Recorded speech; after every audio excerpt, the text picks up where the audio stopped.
Well, welcome back, everyone. This is the seventh in our series of lectures this summer on the Old Testament and the New. I hope that you are able to follow along and have been enjoying them. As we hit number seven, that means that we are past the halfway point. We have 12 lectures this summer and a lot of good material left to cover. At least I hope that you'll find it to be good material. But we are now just over halfway through. And our topic for today is one that I hope that you'll like. I think it's going to be a good one. We're going to talk today on the idea of Jesus as king. We've talked about Jesus as prophet, last week Jesus as priest, and now this week Jesus as king. You have undoubtedly seen a painting of a crucifix or just a wooden crucifix perhaps. And if you have, you probably saw at the top of that painting or that carving the letters I-N-R-I. Well, that's the Latin abbreviation for Jesus Nazarenus Rex Judaeorum, Jesus of Nazareth, King of the Jews. This is one of the most prominent ways that Jesus is depicted in art. It's also one of the most prominent ways that Jesus is depicted in the New Testament. Jesus of Nazareth, King of the Jews. This is one of those ways that the gospel writers and even later New Testament writers will return to again and again as they cast Jesus in the role of the new Davidic king. For us to understand this idea of Jesus as king, it takes a little bit of effort on our part. As Americans, we're part of an odd sort of nation. We're a nation that's built more around an idea than an ethnicity. If you asked someone, what does it mean to be an American, a host of ideas might come up. You might think of cultural things like baseball or apple pie. I am certainly missing baseball right now, and so my Americana is taking a big hit. So those kinds of cultural icons, you might think of something geographical. We might say from New York to LA, or America the Beautiful, from sea to shining sea, that kind of thing. When it comes to political thoughts, well, our thoughts usually run to words like, we deem these truths to be self-evident, that all men are created equal and are endowed by their Creator with certain unalienable rights, and among these are life, liberty, and the pursuit of happiness. It's that foundational kind of idea, that liberty idea, that really pulls us together as a people, or at least in its best moments. It pulls us together in that e pluribus unum sort of sense of way. What we don't have in our politics, what we don't really have in our particular culture here as Americans, is we don't have a central figure who to whom we will really attribute a great deal of loyalty. We might look back at characters from the past and perhaps hold them in high regard. You think of a Washington or a Lincoln or someone like that. If we're thinking of presidents, you could think of someone like a Ben Franklin or a Martin Luther King, if you want to think of someone who's not a president per se, but someone who's very influential. But we don't have that kind of one person who stands as the figurehead for the nation. Maybe George Washington does it as much as anyone, but for the most part, our political system is one that moved away from that idea. When we're reading the Declaration of Independence, well, in my thought, as we get past that paragraph that says, we deem these truths to be self-evident, and we start into our grievances against King George, I'm saying, yeah, that's right, take that, Georgie. I'm an American, and so my political frame of mind is one that traces its way through Locke and Montesquieu and on down through Jefferson and so forth to this idea that we don't have kings. Well, one of the results of that, it's an interesting result, is that when we get to the Bible, it actually can make it difficult for us to fully grasp some of the concepts of kingship and monarchy that are present in the Bible. There's a sense of sort of fraternity and loyalty toward a king that subjects, and that's not what we are as Americans, we're citizens. There's this idea of being a subject and being devoted to a particular person that is a little bit of a mystery to me. You can't help but be inspired when you hear some of the stories of loyalty. One of the passages that always strikes me is that wonderful St. Crispin's Day speech in Henry V. I'll read just a portion of it here. This day is called the Feast of Crispian. He that outlives this day and comes safe home will stand a tiptoe when the day is named, and rouse him at the name of Crispian. He that shall live this day and see old age will yearly on this vigil feast his neighbors, and say, tomorrow is St. Crispian. Then he will strip his sleeve and show his scars, and say, these wounds I had on Crispin's day. Old men forget, yet all shall be forgot. But he'll remember with advantages what feats he did that day. Then shall our names, familiar in his mouth as household words, Harry the King, Bedford and Exeter, Warwick and Talbot, Salisbury and Gloucester, be in their flowing cups freshly remembered. This story shall the good man teach his son, and Crispian shall never go by from this day to the ending of the world, but we in it shall be remembered. We few, we happy few, we band of brothers, for he today that sheds his blood with me shall be my brother. You can sense that kind of, I realize obviously that this is, Shakespeare's depiction of the events here, but you can capture that sense of fraternity among the king and his men, that sense of loyalty that would cause the men to even risk their own lives for Harry the King in this particular passage. And all those famous lines there at the end, from this day to the ending of the world, but we in it shall be remembered, and band of brothers, much like the Stephen Ambrose novel from which, or Ambrose gets the title from that very line there. There are some stories in the Bible that have that kind of love for the king. One of the famous one has to do with David and his mighty men. It says, toward the beginning of the harvest, 3 of the 30 chiefs went down to join David at the cave of Adullam, while a band of Philistines was encamped in the valley of Rephaim. David was then in the stronghold, and the garrison of the Philistines was then at Bethlehem. David said longingly, oh, that someone would give me water to drink from the well of Bethlehem that is by the gate. Now, remember the circumstances here. David is camped out at the cave at Adullam. The Philistines are in control of Bethlehem. And here David has made this comment, oh, I wish I had something to drink from that great water that's there at the well at Bethlehem. 3 warriors broke through the camp of the Philistines, drew water from the well of Bethlehem that was by the gate, and brought it to David. But he would not drink of it. He poured it out to the Lord.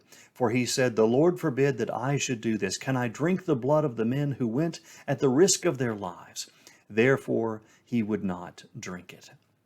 You see this wonderful story of David's 3 most mighty warriors, Yoshev-Bashevet and Eleazar and Shammah, as they are willing to risk their very lives to go and fetch a skin of water for King David.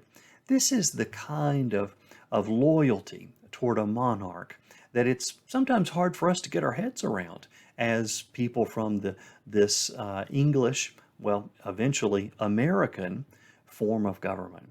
And you have to wonder, does it make words like king and lord and servant and master strike our ears in a way that's different than how they would have struck the ears of people in the Bible?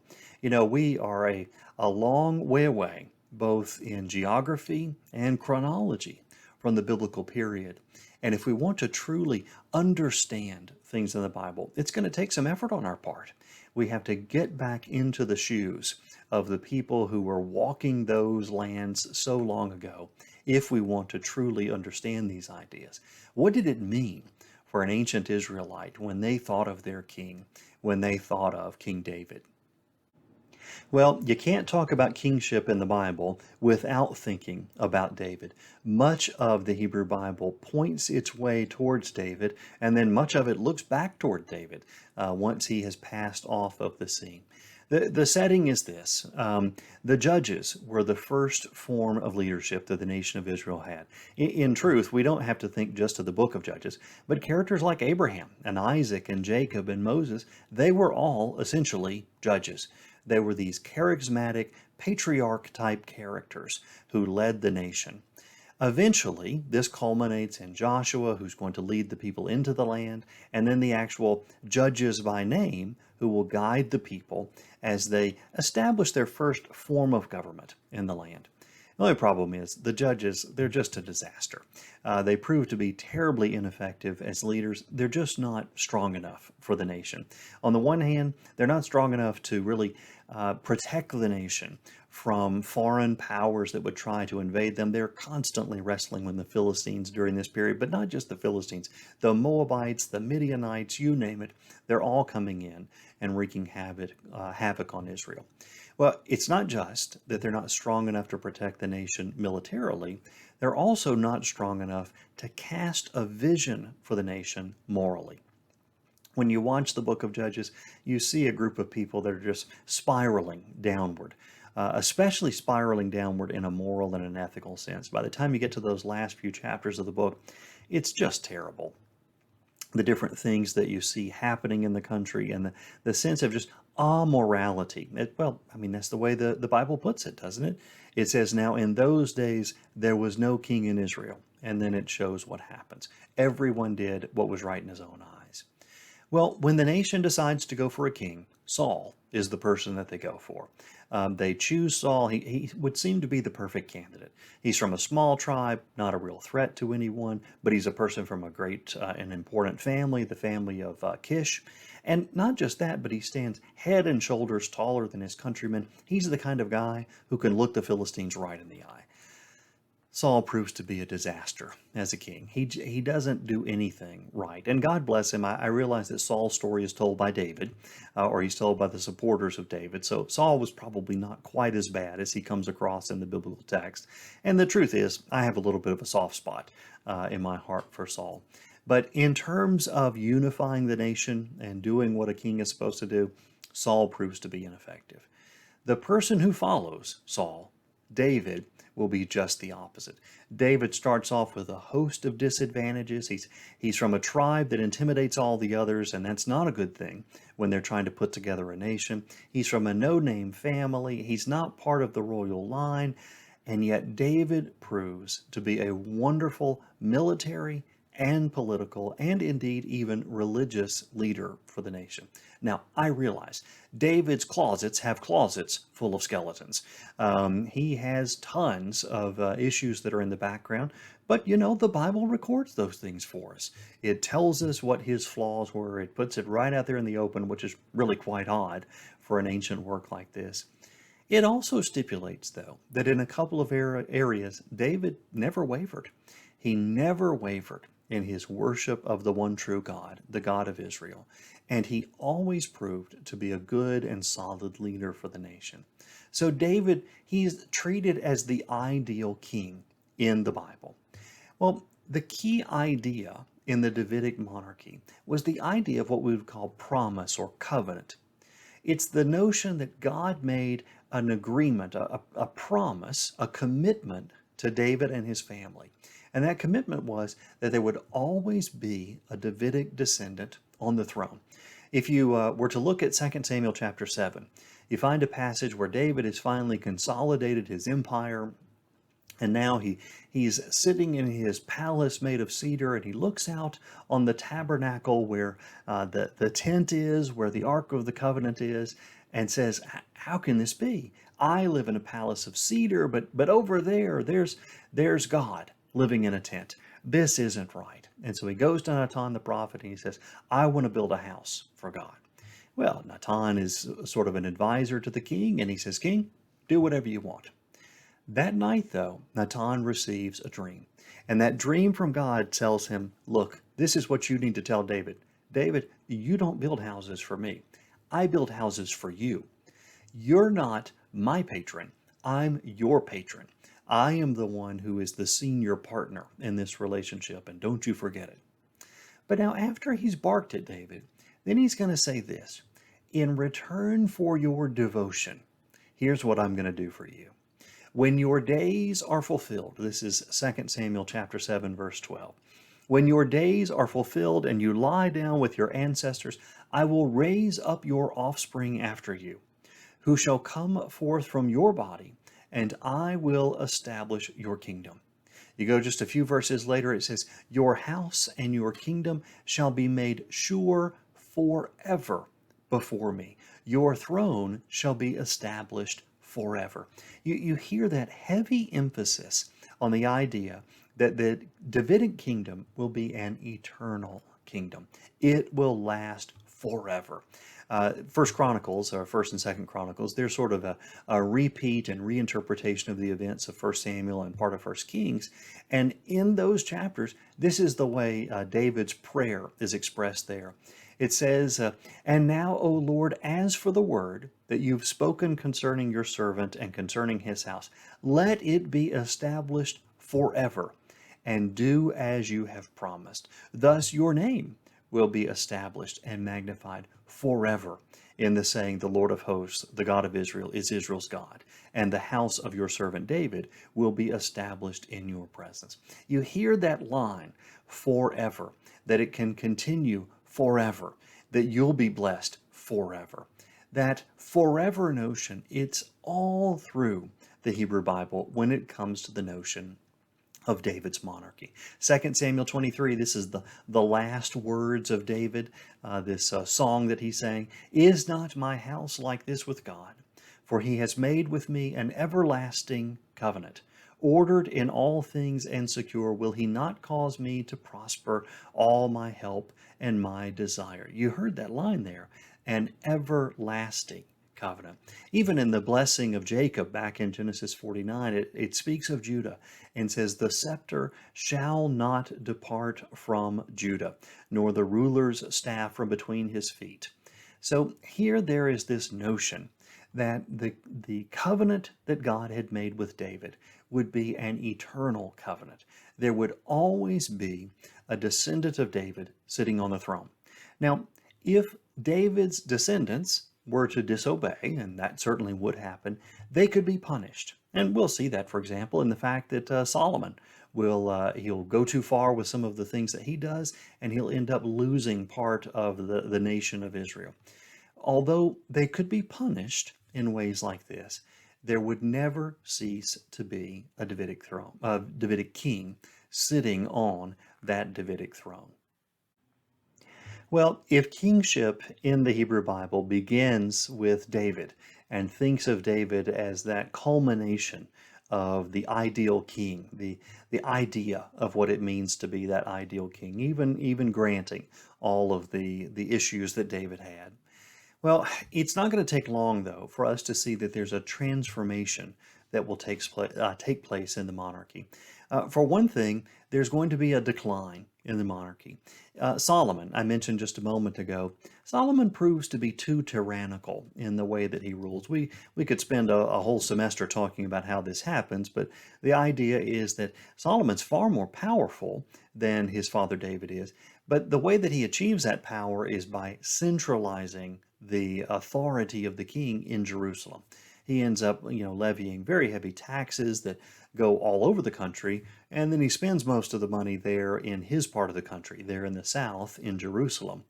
Well, Solomon's too powerful a nation to do anything about that, but when he dies under his son Rehoboam, that's when 10 of the tribes will break away from Judah.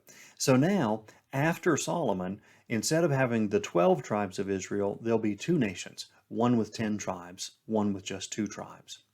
Well, those 10 tribes are going to fall.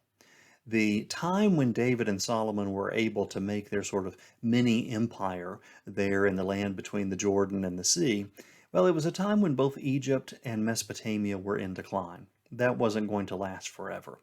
When Mesopotamia finally came back, it did so first through Assyria.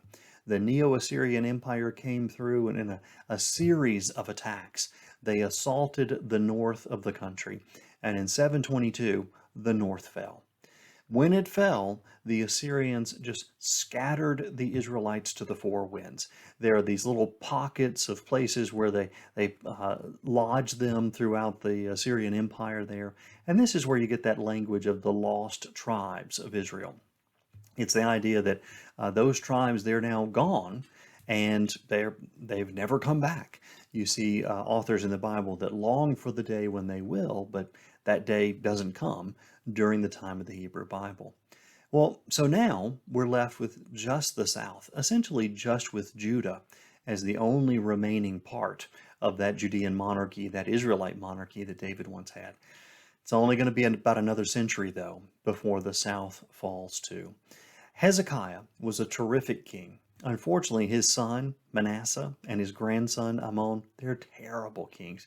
They practice everything from idolatry to child sacrifice. And so it's the nadir, honestly, of the time for Judah as a kingdom. And you know that this kind of circumstance just can't last. There is a king who comes around and he provides the sort of last best hope for the nation. That would be Josiah. Josiah is one of the most underrated characters in all the Bible. He's hugely important, and he launches a reform that almost saves the nation. And then he gets killed.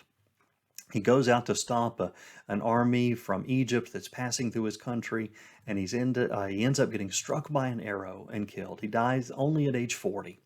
And with his death lies the death of this reform that Josiah had offered or spearheaded. Unfortunately, Josiah's descendants, well, on the one hand, they're just not very competent. They're certainly not as competent as their ancestors were. And on the other hand, they're just not that interested in reform.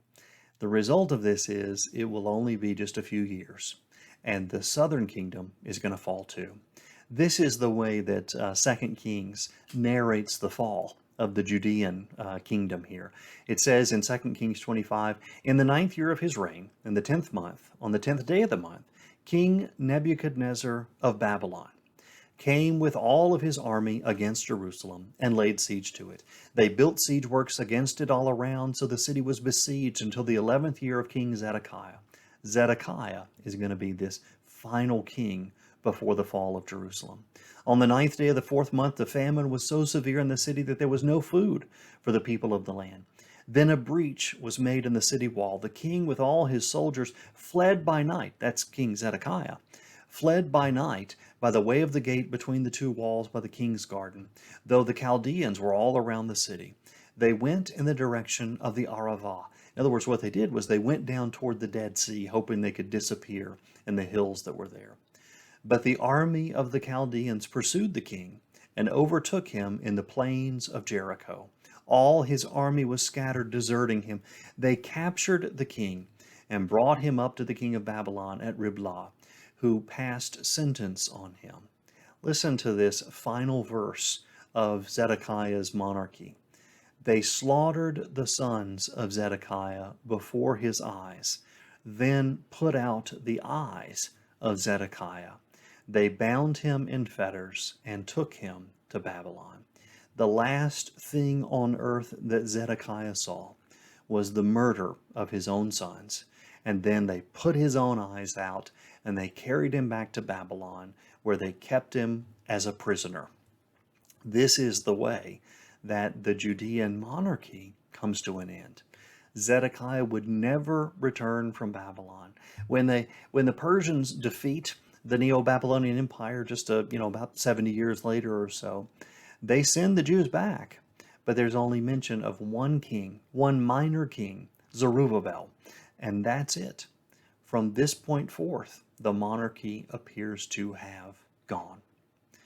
Well, if this is the case, then, well, how are we to think of this covenant? I mean, here God had made this promise to David that, David, you'll never cease to have a descendant of yours to sit on the throne. And yet here we are, we have been absent a monarch for the entirety of the exile.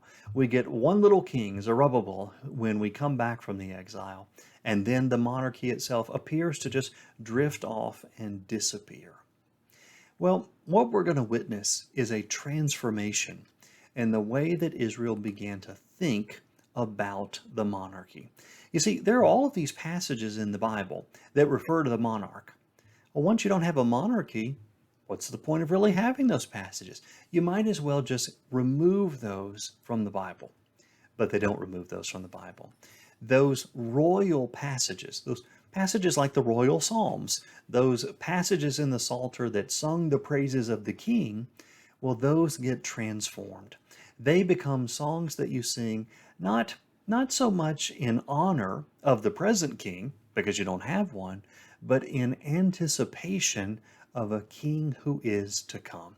Listen, for example, to words like this in Psalm 21. It says, "In your strength the king rejoices, O Lord, and in your help how greatly he exalts. You have given him his heart's desire and have not withheld the request of his lips. For you meet him with rich blessings. You set a crown of fine gold on his head. He asked you for life. You gave it to him. Length of days forever and ever. You bestow on him blessings forever. The king trusts in the Lord, and through the steadfast love of the Most High he shall not be moved." Well, how can you sing those kinds of words when your king is gone?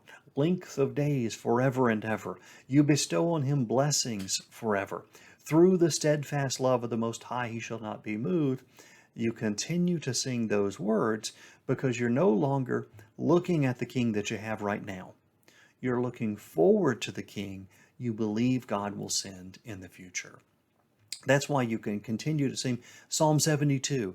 "Give the king your justice, O God, and righteousness to a king's son. May his name endure forever. His fame continue as long as the sun."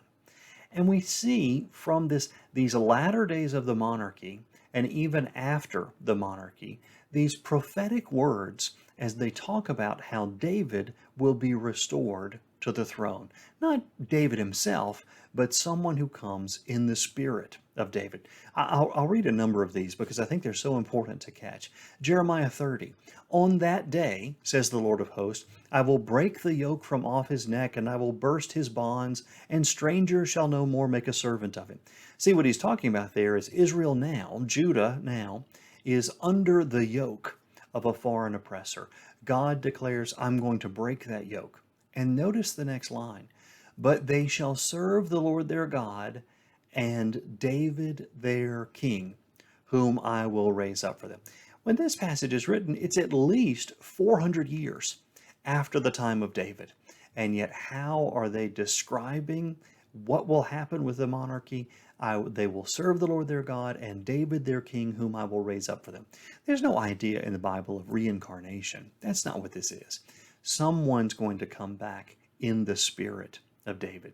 Jeremiah 33, "The days are surely coming, says the Lord, when I will fulfill the promise I made to the house of Israel and the house of Judah. In those days, at that time, I will cause a righteous branch to spring up for David."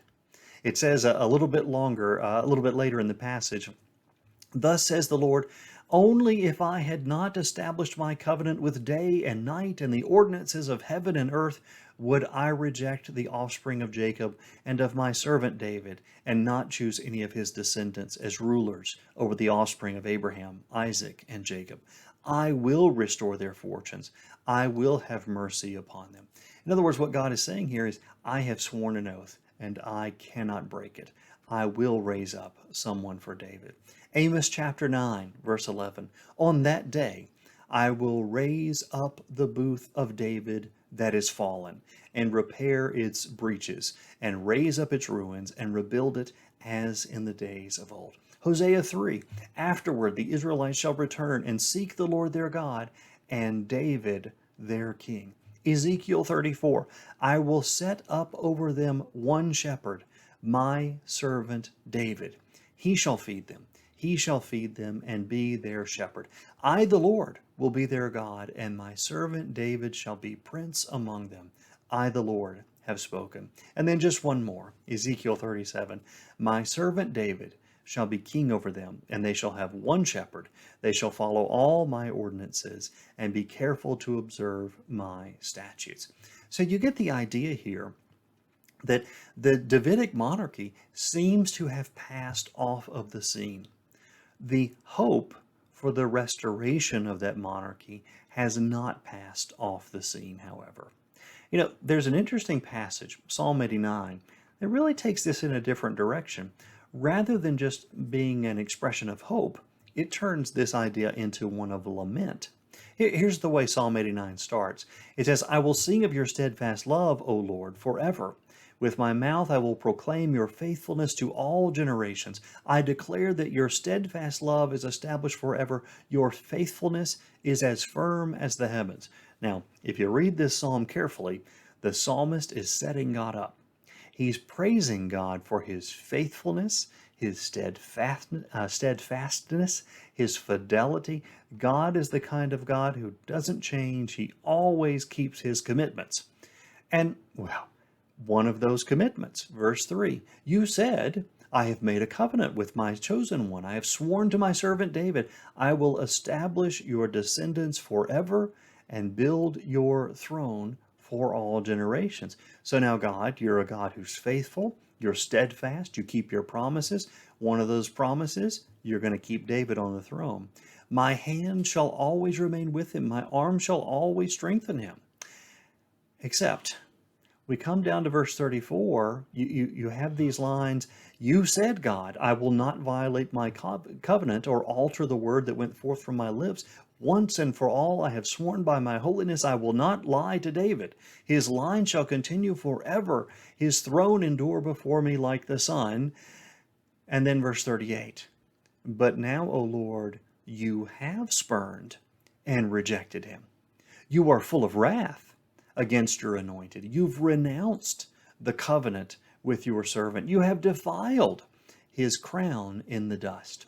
See, this is a psalmist who doesn't just continue to sing the old songs in hopes that God is going to restore the Davidic line. Here the psalmist goes straight to God and says, God, this isn't right.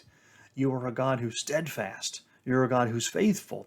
You promised, and now you've reneged on this promise. Verse 44, you have removed the scepter from his hand and hurled his throne to the ground. You've cut short the days of his youth. You have covered him with shame. How long, O Lord, will you hide yourself forever? How long will your wrath burn like fire? You notice that play on the word forever.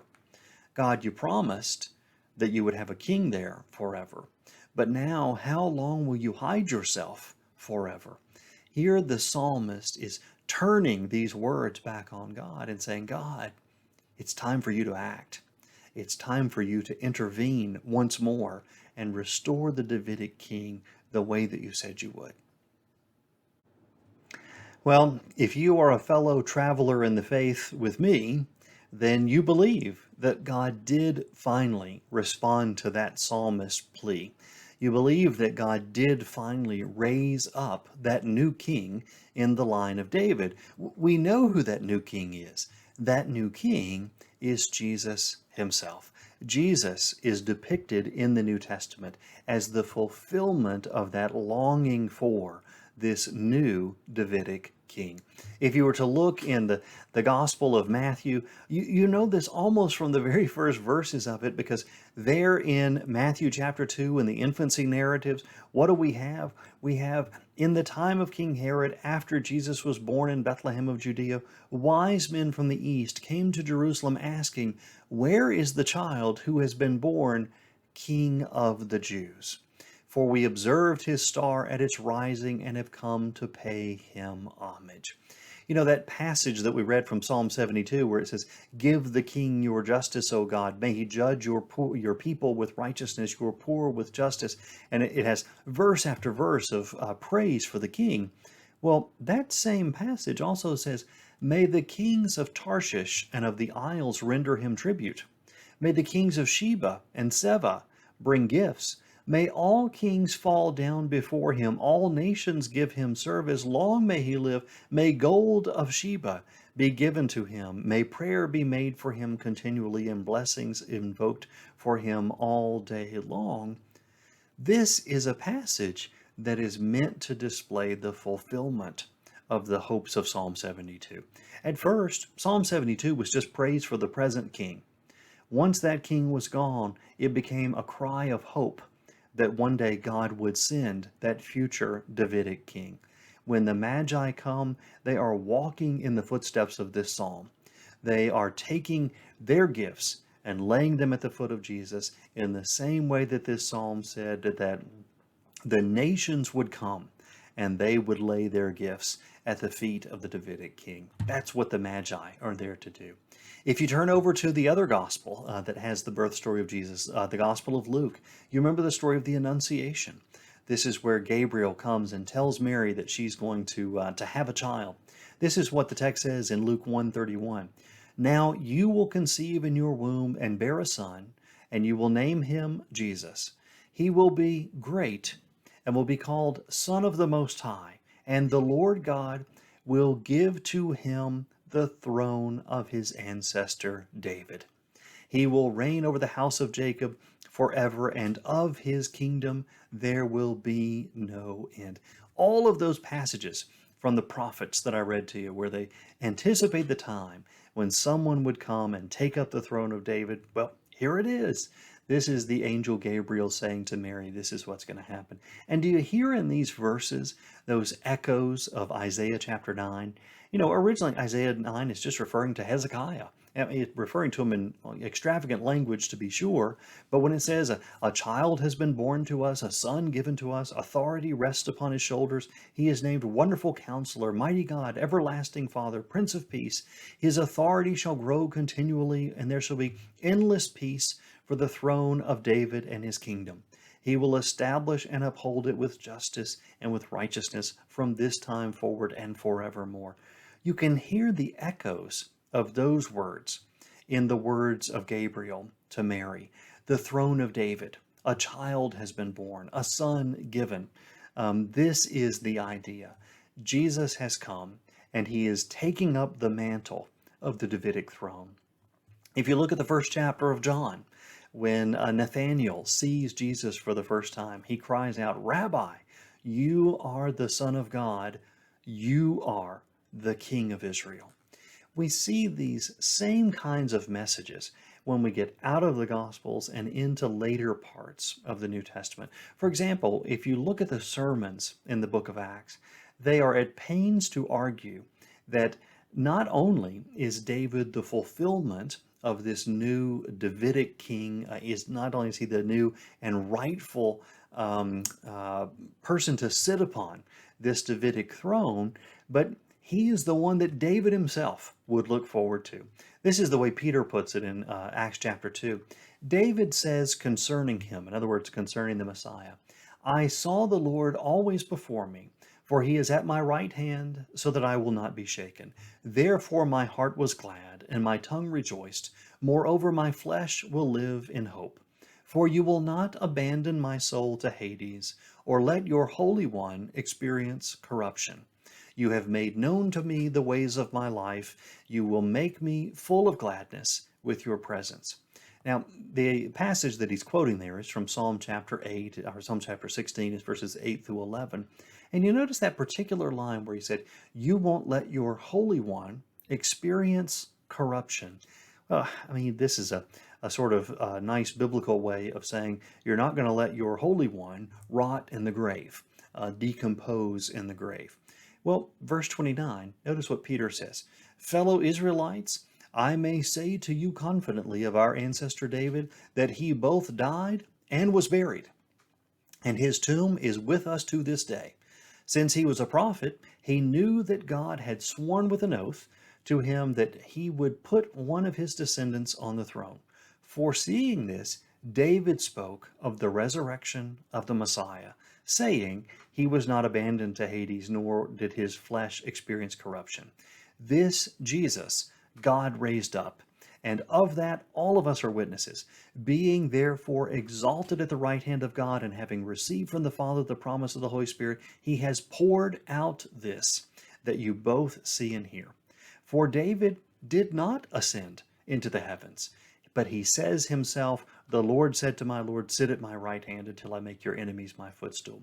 Therefore let the entire house of Israel know with certainty that God has made him both Lord and Messiah, this Jesus whom you crucified.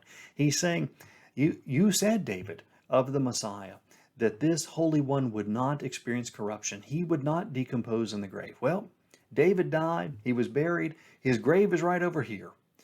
But the Messiah, the Christ, Jesus, he died, but he was not left to decompose. God raised him back up, and he is now seated at the right hand of the Father. This is Peter's way of saying that king that was anticipated, that king who was far greater than David, well, he's arrived. That king is Jesus. And though it may look like he's had a setback by being killed, this is not the case at all. He was raised up again by God. This was God's stamp of approval upon his ministry. The New Testament authors regularly cast Jesus in the role of king. They say that he is the fulfillment of this anticipated Davidic king who would come and rebuild that fallen booth of David. He would be the one who would take up the throne of David. If he's to take up that throne, though, the kind of kingship that Jesus is going to wield is going to be a very different sort of kingship than may have been expected. It's a transformed kingship. Let me show you a couple of verses that I think highlight this. You know, a couple of weeks ago, I believe, I mentioned to you that there's a sermon that Jesus preaches when he goes back to the town of Nazareth. It's found in Luke chapter 4. It says that Jesus went and he got the Isaiah scroll, and when he turned to the passage that he wanted, and he stood up to read, and it says, "The Spirit of the Lord is upon me, because he has anointed me," that's a kingship idea, anointed me, "to bring good news to the poor. He has sent me to proclaim release to the captives and recovery of sight to the blind, to let the oppressed go free, to proclaim the year of the Lord's favor."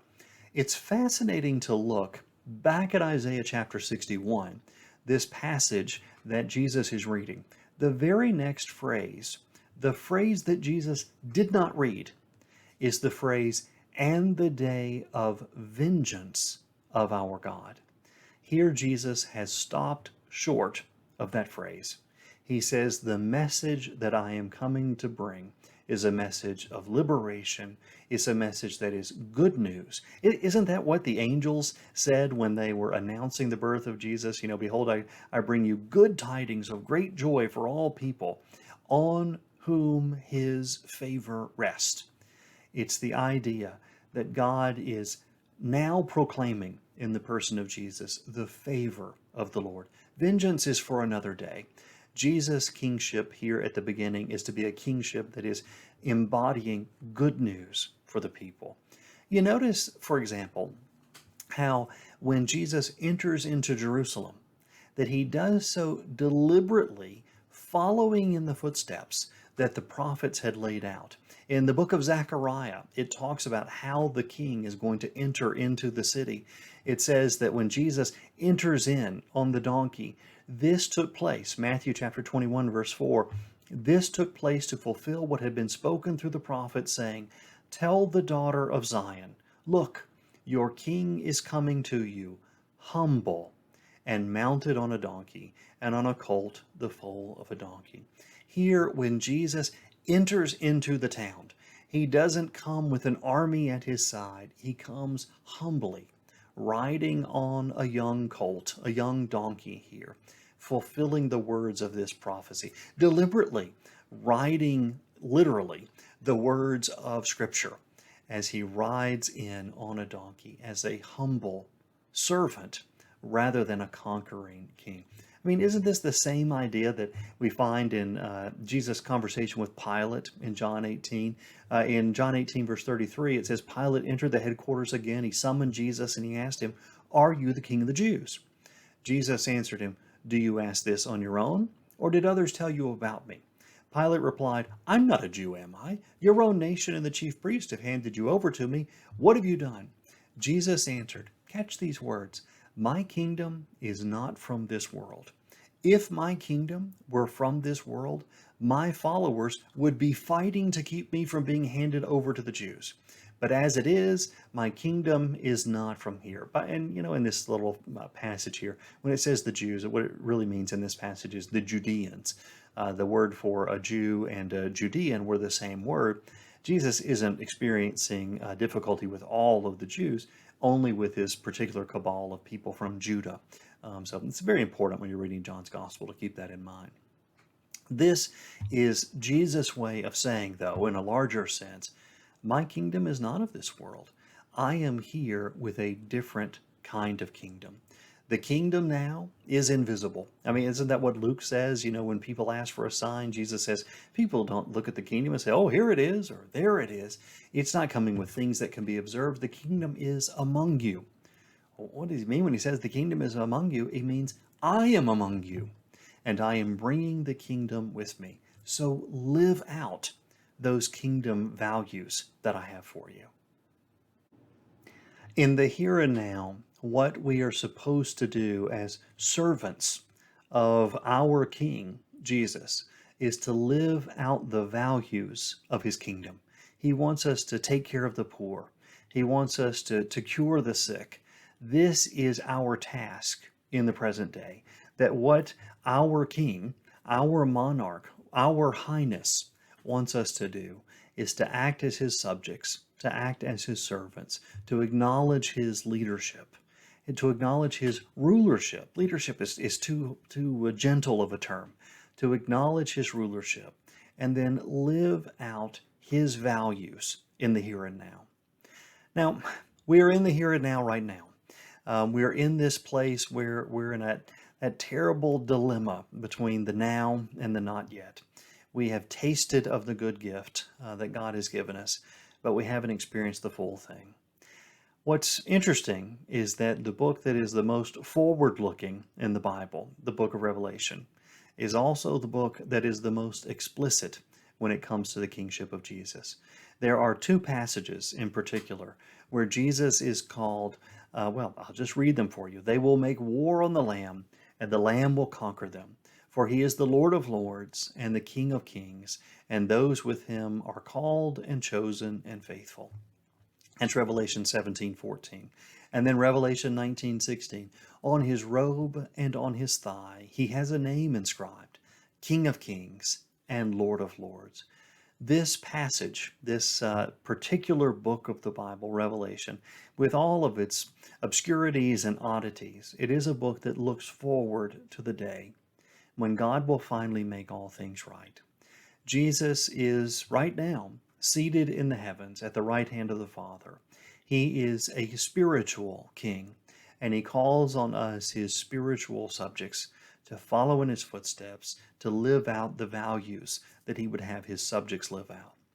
There will be that day, though, that one day when finally that King of Kings and Lord of Lords comes back to make all things right, when he comes to show us in the flesh what it truly means for Jesus to be our King.